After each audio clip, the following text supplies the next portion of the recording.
Well, if you'd like to start, Shelly and David, I'll just do my quick informal introduction Great. to start it off. And first of all, I really want to thank both of you. Shelly and David have been lovely to work with to organize this event. Shelly, I really appreciate you being a part of this. David is the lead chamber member here, so I'm grateful that you took the time to come on board. And he really had so many incredible, hey, Robin made it. Thank you. He had so many lovely, incredible things to say about your professional career, your expertise in helping businesses strategize. And David, of course, you and I have talked a lot about, decompressing and the stress that everyone's under. And the good news is we're not alone, and how we deal with it is how we'll move forward or not. So thank you for hosting this event, How to Harness Your Stress, for business success. And thank you for all of you who are on the line for doing this. David, Shelly, thank you so much. Thank you everyone for joining us. So take it away. It is your platform for the hour. Thank you, and thank you all for being here. It's really a privilege. There's a little story that you don't know. Well, let me begin by, let me start with some housekeeping. One is that I am excited to be here with you, Leslie, the Beverly Chamber, and my colleague, my very dear colleague, and my client, Dr. David Helfand. What you don't know is that a couple of months ago, the Beverly Chamber held a webinar with my dear colleague, Donato D'Andrio. Oh, yes. Now. So Donato and I have been colleagues and working together for over about 11 years. That's great. And during that webinar, guess who called me after that webinar? Dr. David Helfand. And he became a client. We have connections here. I'm writing this down right now. And he became a client because of the chamber and because of the events that you're putting together. So we are very grateful. Thank you. Couple of things on housekeeping. It's best if you do mute yourself if you have any noise in the background. But obviously when you're going to speak, if you're going to speak, then you'll unmute. Use the chat. It's really important. That will be a way for you to communicate if you have a comment or a question. We are recording this. Leslie, you said it will be available afterwards. And it's best if you have a question, go ahead and put it in the chat, but we have definitely organized this so there'll be a time for Q&A. The goal of business success during and after COVID-19, David and I are perfectly matched to work together, not only as client coach, business coach, on a multitude of levels having to do with intellect, tenacity, emotional intelligence, but he really helps people deal with emotion, and you'll hear from him in a minute. I'm a certified emotional intelligence leader and use that in all my coaching, but people like me or don't like me because I like to have you feel what you're feeling, but I'm a very action-oriented person. So let's deal with the feeling, and then what do we want to do about it? So he and I are kind of the yin and the yang. And with that, so again, it was amazing that I met David through the Beverly Chamber, and then he brought me in for this. So that's just phenomenal for me. And with that, I'd like to turn it over to David. Can you tell us a little bit about you and tell us what was going on between you and I and your business when COVID-19 hit? Yeah, absolutely, Shelly. And I love the story about how we met too, and now here we are full circle with the chamber again. So again, Leslie, thanks for the opportunity. And so I'm a relaxation and relationship psychologist. I do stress management work with clients. I work on sleep, communication training. We work on anxiety, concussions, and a whole host of other things. I also have some specialties in neuroscience, including neurofeedback and neuromeditation, and I'm a yoga instructor. So, one of the things that you just said, Shelly, is that you're really focused on the action with clients. And a lot of what I do is sort of the holding and the empathy, although you do a lot of empathy, I can tell you from experience with, the emotion. And I think that's one of the ways that we really complement each other. And so this kind of brings me to the story of what happened when COVID struck. And I'm sure some people are going to have a similar story. Maybe yours is more or less sort of an emotional roller coaster than mine. But Shelly, you and I had been working on a website and working on the concept for how I market my business for, I think it was about 3 months, wasn't it? We were like 3-month mark. And it was like the week before coronavirus hit, and we had polished it. We were ready. I had my sales pitch. I was getting a couple phone calls. And then I called you and said, No, wait. oh, Wait. So he was booked solid 2 to 3 months in advance. right. No kidding. That's true. So the last strategy phone call we had was, I'm booked 2 to 3 months in advance. What do you do if someone needs you right now? And they're having stress management or family issues, and they need me now, and I can't take them for 2 or 3 months. And then we get the phone call. And then we got the phone call. That's a really good point. Thank you for that. And then so that was the week before. A week later, I called out of the blue and said, so Shelly, the governor just closed my practice. I can't see any clients. The list I have of 40 people waiting to see me, I can't get them in. And everything we just worked for the last 3 months has been totally shattered.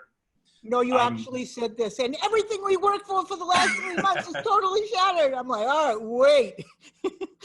Yeah. Yeah. Well, and so that was my next point, that what you did was, first of all, we had kind of a role reversal in that moment. You said, okay, take a breath, Dr. H, like, hold on, let's ground you for a minute. And then what came after that was, all right, well, there's 5 things that you need to do right now in order to sort of move past this and secure your business. And I'd actually like you just to mention those things. And I think you wrote a blog article on it as well after our conversation, because it was really helpful. I did, and I'm actually going to do a quick screen share because I had it ready to go, and then I put that Zoom thing in there. So what's interesting about the yin and the yang is that David, my neurotherapist, calms people down, I had to talk them off the edge. And my brain says, okay, what do we need to do? I will grab this link and I'm going to put it in the chat. This is actually, did I get it? Copy. On my blog, on my website, there's a little infographic. And here's what I said. Now also, David's very tech savvy. So not all clients, if I said, here are things you need to do, they'd be like, no, you do it for me. I can't do that. But nothing's really complicated. The first thing I knew is to put a notification bar on the top of the website. You can see mine right there, registration open for business strategy. So a notification bar is a plugin. If you have WordPress, there's many ways you can do it, but you need something that lets your audience know what's happening. Get a notification bar on immediately that says, we're open, we're virtual. The second thing was, all of you should have grabbed your Google My Business page, because that's how Google finds you and knows your location. Get in there and put your updated information. We're open, we're not open. Here's our protection, your policy for taking care, making you safe, your audience safe. Get in your LinkedIn profile right away in the top title. You went to mine, you'd say operating virtually, or all coaching offered virtually. Email your clients. I'll tell you something unbelievable. I've been with Constant Contact 15 years. They sold 40,000 Constant Contact email subscriptions in 1 week, the largest amount in the history of the company. Email your clients. If you don't have your database in order, get it in order, but you must communicate with your audience and let them know where you are, what you're doing, so you don't disappear from them.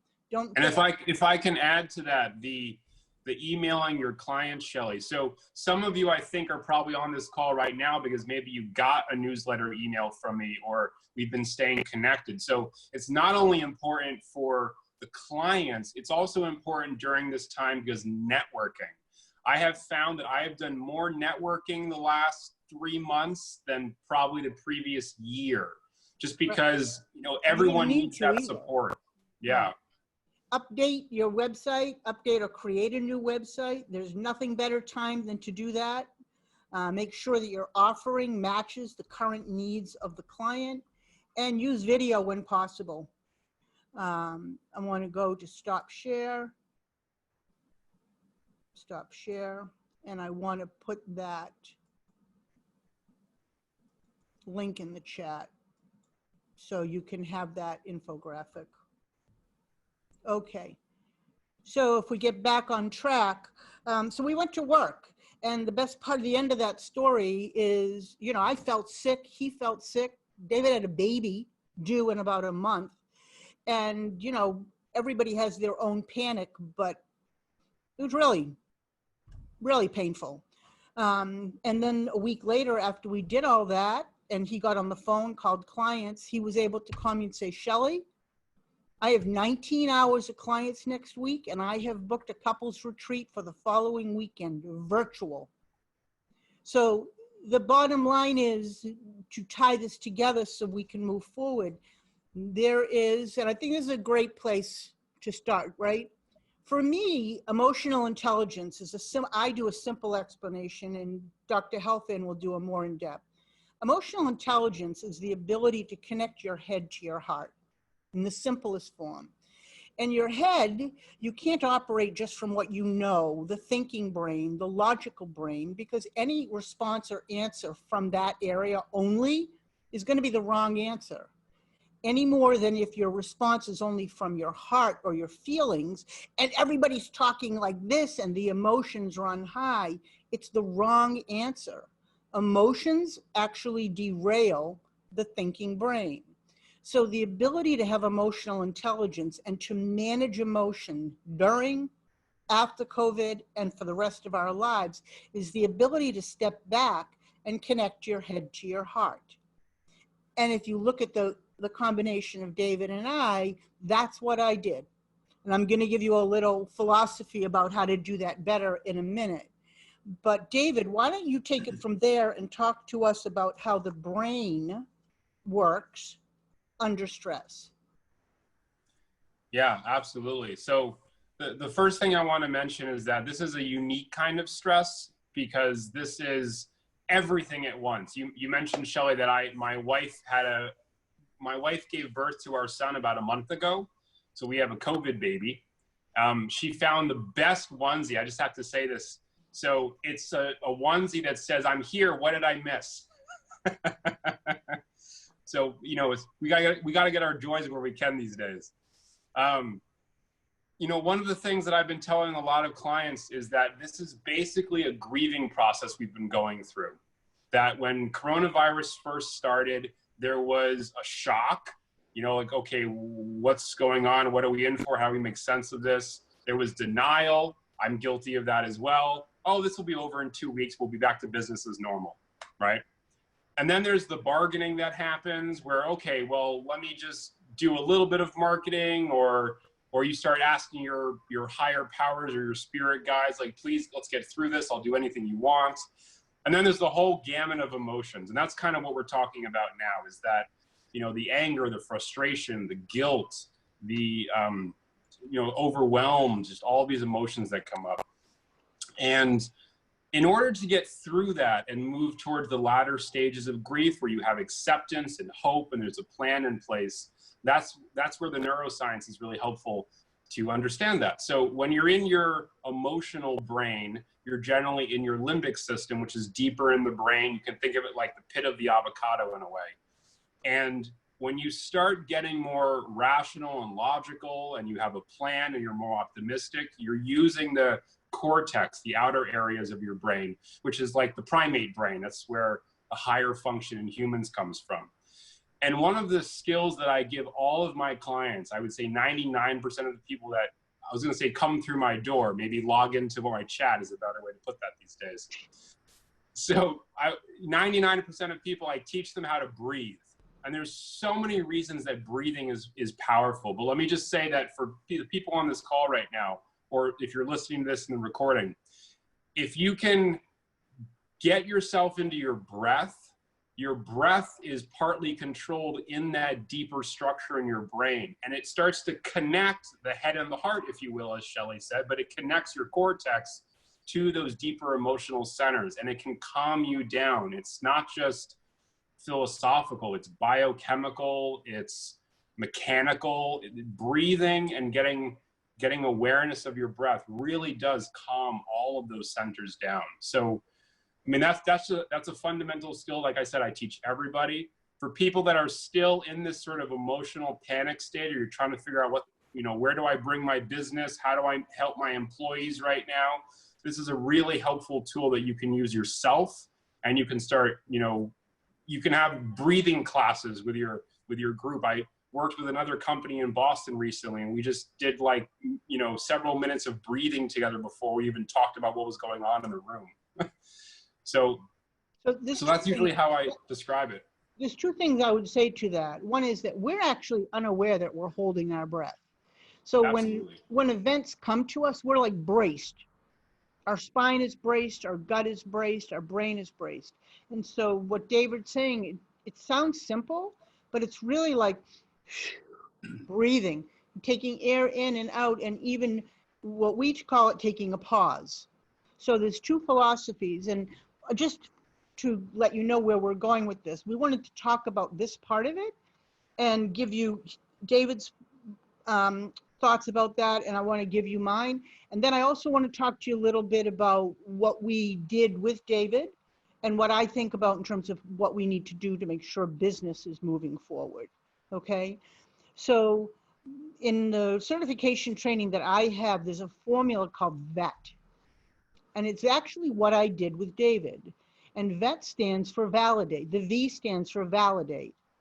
First thing I did was validate what David was feeling. Oh gosh, that's awful.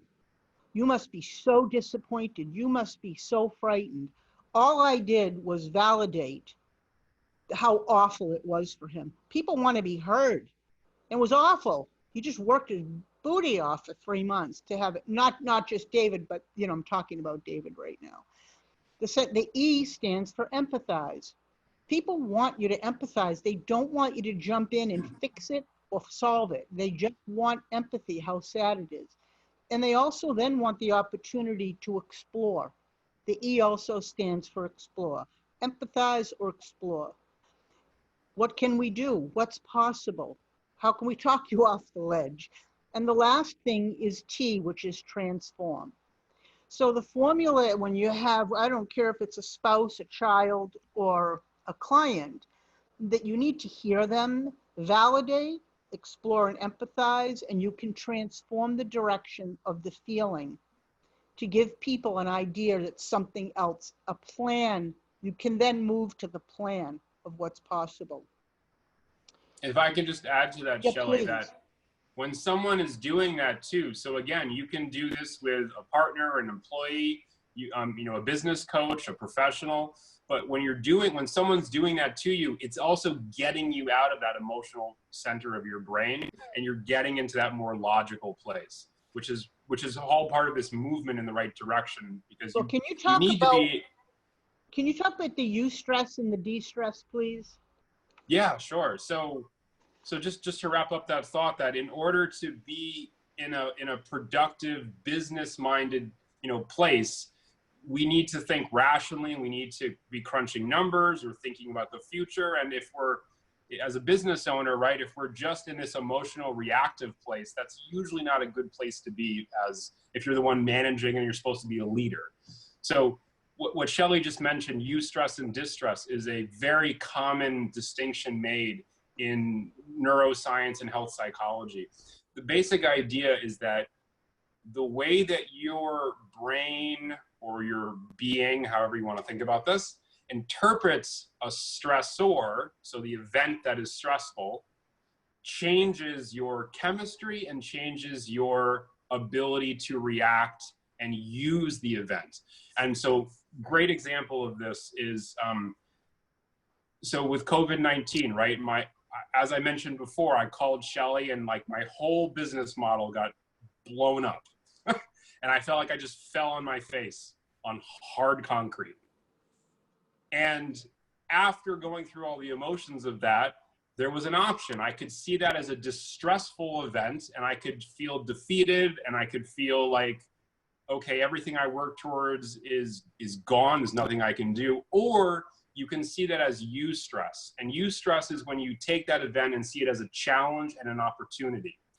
And so that's how I eventually worked around to seeing it. And the great things can come from seeing it as a challenge. I'm going to give you one example. And Shelly, you and I have talked about this a lot, and I think had some good smiles when we bring up the story. So one of your Shelly's questions to me was, okay, one of your specialties is neurofeedback. That's the big money maker in the business. That's a big specialty, a big focus. How do you offer that to people in their home? And I said, well, there's some ways to do that. So to make a long story short, I did my research. I started offering it to people in their homes. It turns out that business model is more profitable than what I'd been doing before. And if I had just shut down and said, okay, I'm not gonna, think about, I just need to get back to business as usual. If I didn't see the opportunity for growth and the challenge and rise to it, I wouldn't be in that place where I am now thinking, oh my God, I should have been doing this the last 2 years. Which is a perfect segue. Thank you, David. It's a perfect segue to what I want to talk about in terms of the business. When the emotion runs so high, we cannot think. We just can't think about what's to do next. And when people ask me, oh, Shelly, do you have a module on time management? Time management is emotional management.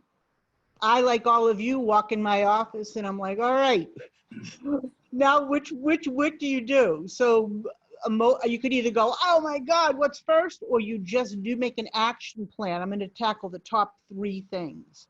So what I have found in the last 8 weeks or whatever it's been with my clients is that they're small business owners, and they're very worried about cash flow and money coming in. And how do you accommodate, and what do you market? And maybe like with David, we were off marketing one complete different direction than where we are, right? What we ended up doing. So my strategy is, what's the low hanging fruit? What is the low hanging fruit? What is going to put money in the pocket right now? So for David, it's a perfect example, because we were going after retreats. Our big initiative was retreats and actually weaning out some of the private practice. But guess what? People aren't going to go for the weekend, and we didn't know if people would do retreats virtually. The immediate thing was we had to make sure that the cash was coming in, right? So we went after closing 19 private sessions on Zoom the following week. That's unbelievable, right? Because we made an offer that fit the needs of people, and they needed him more than ever to be connected, even if it was via Zoom. Another client of mine has been going after, she was so devastated. She has spent a year building speaking engagements, going out to corporate America, and in 1 week, she lost every speaking gig, every contract was torn up, and she had, like, literally has no money. So I really re-examined her skill set, and through talking to her, I was able to determine one thing that she's been through the corporate ladder. I said, what are people saying to you? What are people saying to you? She said, there's a whole bunch of women that are saying they've lost their jobs and their confidence. I said, how about calling some people in human resource or employee benefits and saying, I work with people who have lost their job and their confidence, and I can help them find their way. She already closed 4 clients with that 2 sentence. So what's the low hanging fruit? If you need to bring in, I'm just an example, $1,000 a week at $100 an hour, you need 10 clients, right? It's really about psychographics, matching the needs and wants of the client and coming up with succinct offerings so that they hire you now. And that's the marketing to the low hanging fruit. And the second part of that is, okay, now we still want to do retreats. How can we market them? But there's a longer sales cycle. So the goal intellectually is to what can we do to bring in enough money today or in the next 30 days? And what's a longer term marketing plan to bring in the bigger picture so that we don't get derailed and bring in nothing. And I have clients that have been on very decent retainers and immediately said, I need to slow down for now. I have people that said, I can't work with you right now. I'll be back in a month. And I also got a couple of new clients that called me from direct referral, but said, now is the time when I can fix my email signature, fix my database, get my email marketing going, get that website up to date. Can you help me? Because any way you look at it, it's still that pile on your desk, like, okay, where do you dig in? But it's really about finding the cash flow for the low-hanging fruit, making your action plan for the longer term, and in the meantime, to tie this back together, managing your emotion, which certainly got heightened this week. All I can say is it's a scary time for all of us. Emotions are running high, and we cannot let them derail us. Small business is what saved our country in the last 5 recessions. Small business is what will save it again. We must stay true to course. We must deal with our chambers. We must use the resources that are available to us and don't give up. Just don't be in despair. So do you have something to add to that, David? Yeah, I mean, I think that's so well put. And just to highlight the idea of reaching out to people in community at this time, and whether that's family, whether that's professionals, coaches, friends you haven't spoken to. I mean, one of the homework assignments I gave a client who was feeling socially isolated these days is I said, go through your contacts and pick 5 people you haven't said hi to in a year. We all have those people. Hello, who is this? Excuse me, why are you calling me? You need something? No, I'm kidding. But it's a great opportunity for those sorts of reconnections. And I also want to point out that everything that you've described, all of the tips and tricks and the breathing exercise and everything that we're talking about, it is almost impossible to come up with that in the moment when you're anxious and stressed, for all the science and all the reasons we discussed. It reminds me when I was a lifeguard in high school, and they tell you that if you throw the life preserver to someone who's drowning, they won't reach for it because their arms are flailing and they're like in a extreme stress response. You have to get in the water and hold them and bring them to safety. And I think that's what all of our supports do right now, is they hold us, they tell us like, hey, it's gonna be okay. They empathize. And when we feel like I felt when I fell flat on my face, like I said, Shelly was there, my wife was there, my family was there. Everyone had a different purpose at that moment and helped, lift me back up and got me on my feet. And it's just, that's what the community is there for. So that's what I'd love to do. Thank you, David, for sharing. What I'd love to do is, there's nothing in the chat. Feel free to unmute and bring us your questions. Business question, managing emotion question. How can we help you? And this isn't Shark Tank. We don't need $1 million ideas. Just whatever's on your mind, people.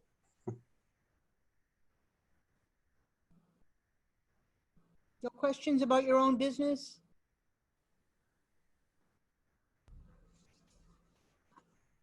We had one. Okay. I have a question. Great. Deborah Jean. So I have a massage practice and there is no massage. There's no safe distancing. I'm very concerned about opening up under phase 2. I know we're not going to be the early part of the phase, but I did write to the powers that be, and my concerns were, the CDC saying, you shouldn't be with somebody more than 15 minutes. Well, we're an hour plus in a closed environment. But one of the bigger concerns I have is the blood clotting issues, which you hear about is a big deal. As much as 40% of the people that have had COVID could have these vascular issues just under their skin. These blood clots are not like deep vein thrombosis. They are just everywhere. And I am really concerned about that. And how am I going to move forward? I do, you know, some deeper tissue work. I primarily do cranial sacral, which is a very light touch approach. But I think this is a really big issue for me. I'm gonna get emotional. You can. Because I can't hurt anybody. And I can get sued. There's no protection for me legally. And I don't know how to move with that. So if I can, Shelly, I think you have a lot of probably answers in your mind, very specific for her, but I want to just say something real quick. So for those that don't know Deborah Jean, she's a fantastic massage therapist and craniosacral worker. I've seen her a couple of times, and you know, I know that you are a very intuitive person, and I know that you have so many skill sets. And so since I know that of you, I think whatever Shelly's about to say to recommend for you, there's some of that low-hanging fruit where there's other things that you can do probably from a business perspective. And also because I know you're such an intuitive, compassionate person, I would trust seeing you. Like if you told me it was safe to come see you, I would say, okay, it's safe to come see you, right? So figure that out. right. So I think part of that is once you have the systems in place and you figure that out, it's a matter of, well, what's the offer then? And that's probably something that Shelly might, you know, help you with. But I just wanted to add my piece first. Thank you, David. I appreciate it. And I was going to say that, you know, you took my breath away. I'm going to validate. That is an awful, awful scenario. Awful. To be, you've been robbed of your hands. You've been robbed of what you do for the moment. There's my logic. I know it's for the moment. Here and there. It's just, how do I get there? And I'm feeling lost in the forest. So you have a very good right to feel this way. You really do.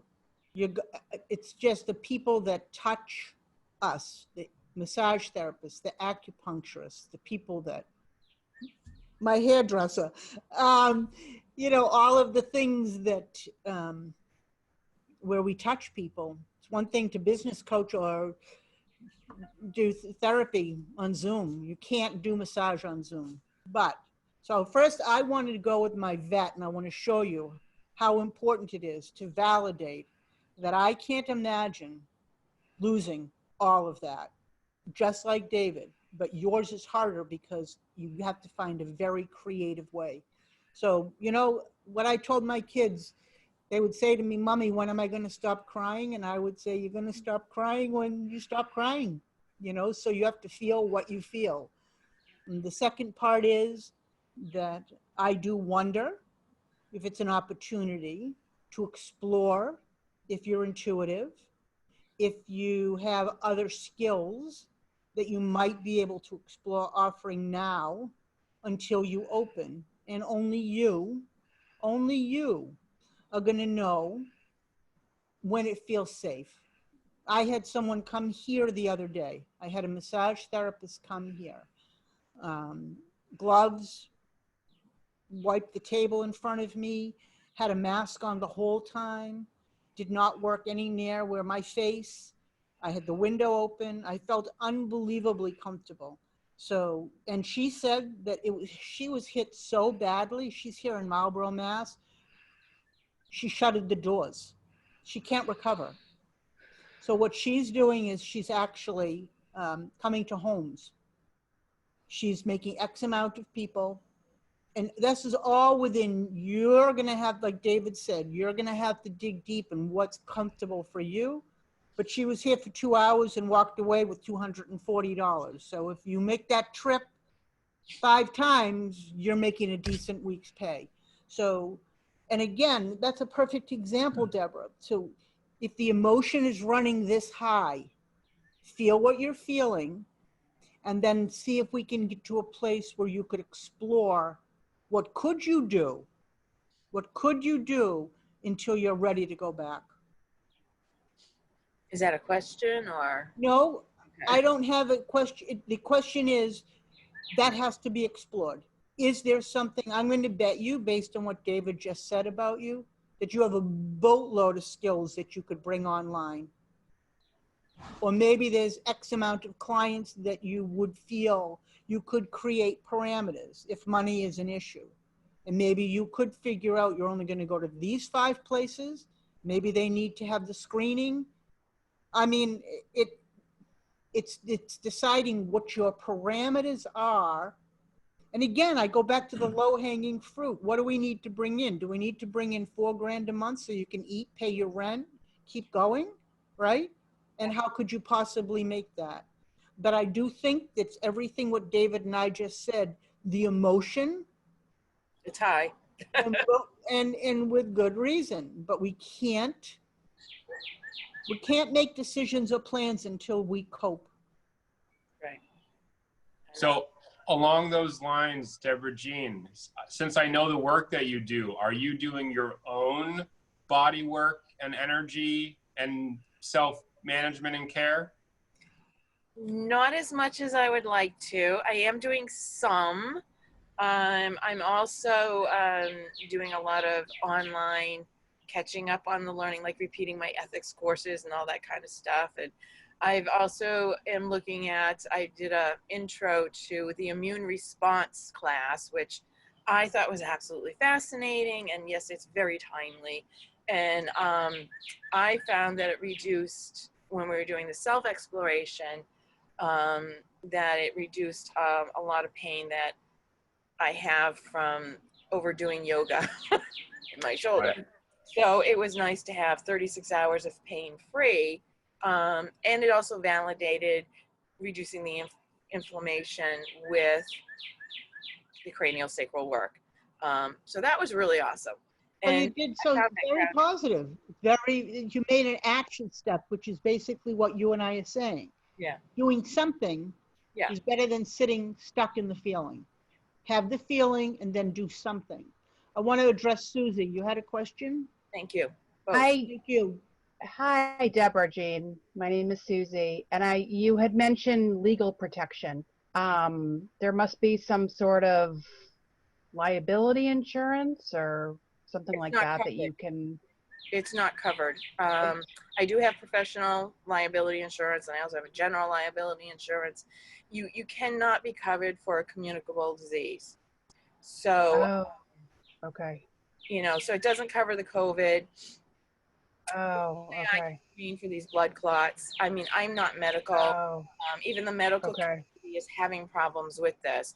So if I increase the circulation, say in a massage, and that little sticky, because they're saying this is really sticky, the bolus starts to move, and it develops into a PE, somebody can have a heart attack, or they could have a stroke.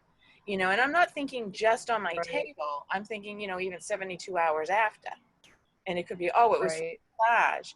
And, you know, we live in a litigious society. And I have no legal protection. Some states do offer that. And I know Mitch McConnell had talked about it. And God, I hope, you know, I don't like the guy, I'm sorry to say. But I would hope that, you know, that would become nationwide. But it scares me that, you know, and I have my basic demographics are probably 40, and my oldest client is 93 years old, 94. God bless her. She's up, she's out, she's amazing. But, you know, who knows? You know, they could stop at the store on the way home and something can happen. But they're going to, most of the time, people are going to think massage. Hi, Hannah. I've known Deborah Jean for a couple years now. I know she has a deep well of knowledge about allergies, not just seasonal, not just dust, but allergies to chemicals. And I think you can utilize that. I think a lot of people are concerned, especially now, about everything wellness, everything health.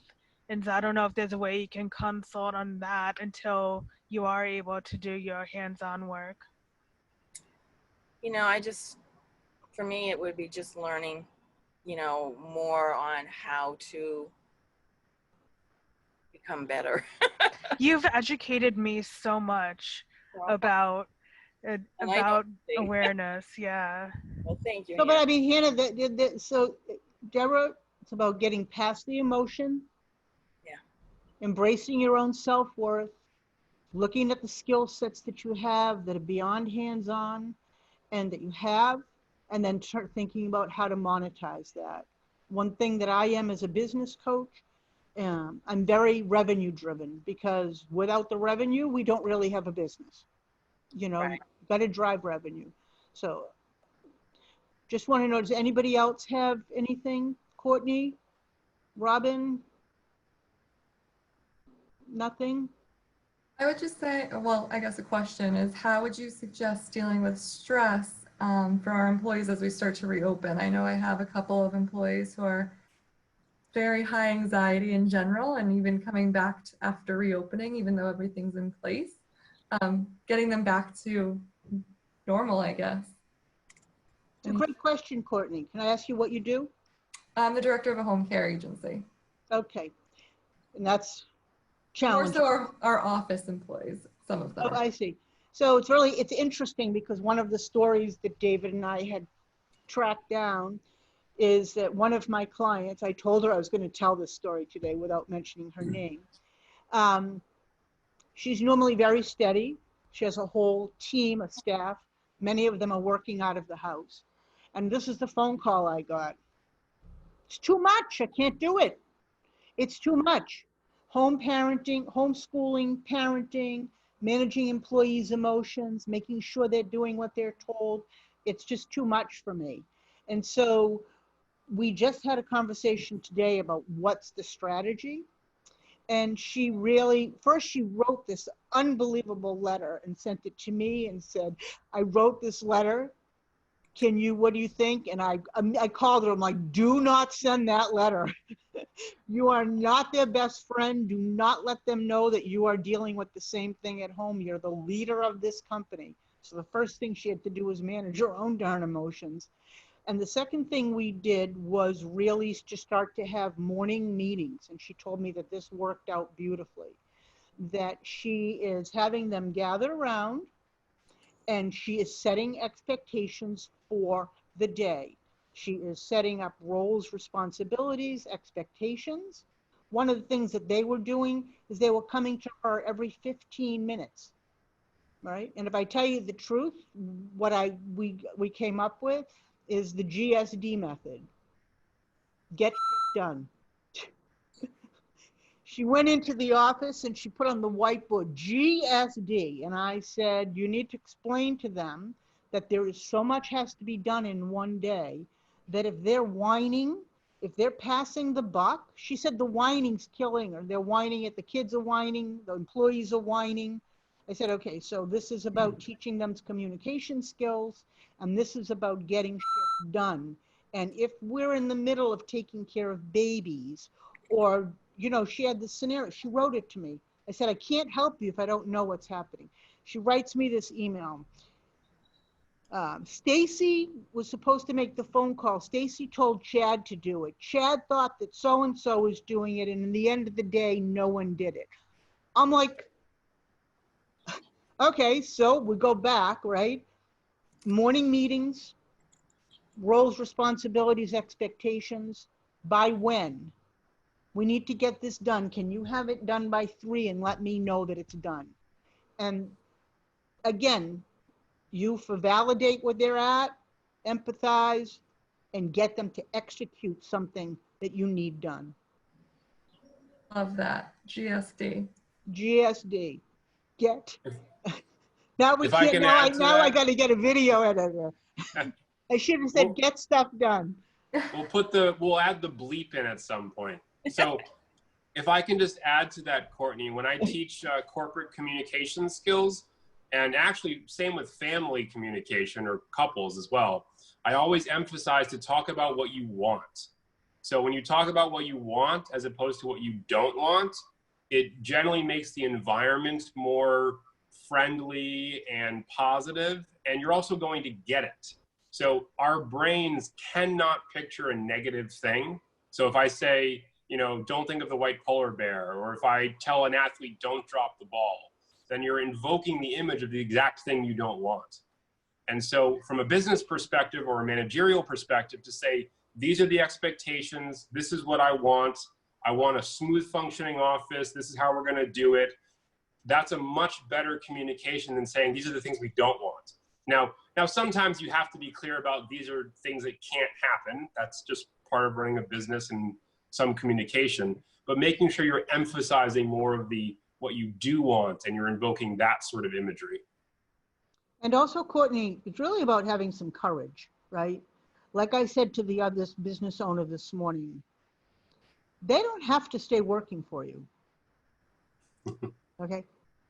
Jobs are going to be aplenty. We can post and we can find someone that wants a job and that wants to respect you the way you deserve to be respected. And so I told her today, if they're not doing the job as you expect them to do, you can let them know it's okay. You'll start to look. That takes a lot of courage, because then she's got to, you know, post the ad and she's got to interview and all that. But we can't have the wrong people in our organization, because that's a kind of toxic energy as well. Oh yeah, and we're very big on that here. We say 9s and 10s in every seat. Thank you. Okay, anything else for anybody? Leslie, are you with us? Okay, so all of you have Dr. Helfand's website. Hi, Leslie. Guess what I've been doing, speaking about stress. Sorry about that. My daughter comes in a half an hour ago, Mommy, I'm starving. I need to eat something. I'm like, oh, Zoom meeting. Sorry, had to feed my child. No problem. I just got her the pasta and I'm right back here. I'm sorry, but this is what I'm dealing with, right? This is my new normal. It's all good. It's all good, so I apologize for that. Tell you something. How old's your daughter? I have a 9 and a 10-year-old here. Okay, the only thing I can tell you is that if I was to parent all over again, and my kids said I was hungry, I would say as soon as they could reach the refrigerator or the counter, I would say there's a loaf of bread, peanut butter, and jelly. Go make yourself a sandwich. I did. Okay. My biggest problem is that she wanted pasta. Okay. And that I won't let her do. Not without you there. But every time, I swear to God, now when they're 20-something and they say, I'm hungry, what did I do wrong? Yeah, no, I mean, so what you didn't see is I was doing the ventriloquist. There's cheese and crackers downstairs. There's fruit. Grab some. I gave her, get some cereal. No, she wants pasta. And I'm sorry, but she's, my situation, she's not old enough yet to use the stove. A year or two, maybe 2 more years, you got it. But yeah. Perfect. And she's really little too. She's like a petite child. So okay. This is being recorded, so that's great. It'll be edited.